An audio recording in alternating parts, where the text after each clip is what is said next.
धर्म क्षेत्रे कुरुक्षेत्र संवेता युयुत्सव मायका पांडवाश्रय किमकुवत सज्जन। धृतराष्ट्र ने कहा है संजय, धर्म भूमि में युद्ध की इच्छा से एकत्र हुए मेरे तथा पांडु के पुत्रों ने क्या किया। पर भागवत गीता एक बहुपठित आस्तिक विज्ञान है जो गीता महात्म्य में सार के रूप में दिया हुआ है। इसमें यह उल्लेख है कि मनुष्य को चाहिए कि वह श्री कृष्ण के भक्त की सहायता से संविक्षण करते हुए भागवत गीता का अध्ययन करे और स्वार्थ प्रेरित व्याख्याओं के बिना उसे समझने का प्रयास करे।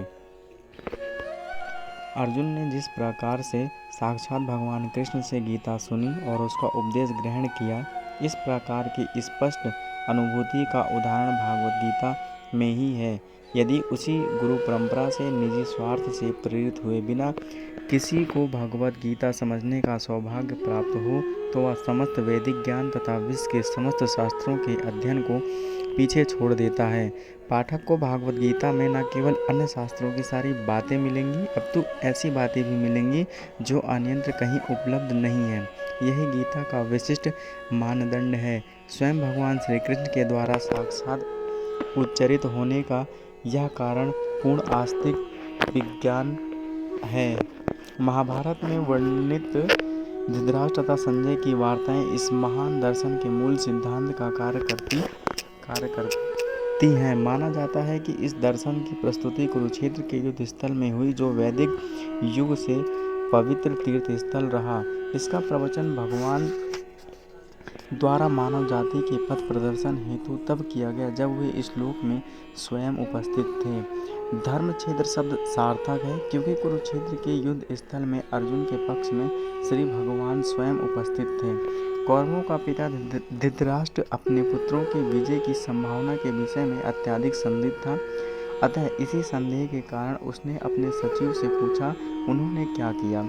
यह आश्वस्त था कि उसके पुत्र तथा उसके छोटे भाई पांडु के पुत्र कुरुक्षेत्र की युद्ध भूमि में निर्णयात्मक संग्राम के लिए एकत्र हुए हैं। फिर भी उसकी जिज्ञासा सार्थक है। वह नहीं चाहता था कि भाइयों में कोई समझौता हो। अतः यह युद्ध भूमि में अपने पुत्रों के नियति के विषय में आश्वस्त होना चाह रहा था, क्योंकि इस युद्ध को कुरुक्षेत्र में लड़ा जाना था, जिसका उल्लेख वेदों में स्वर्ग के निवासियों के लिए भी तीर्थ स्थल के रूप में हुआ है।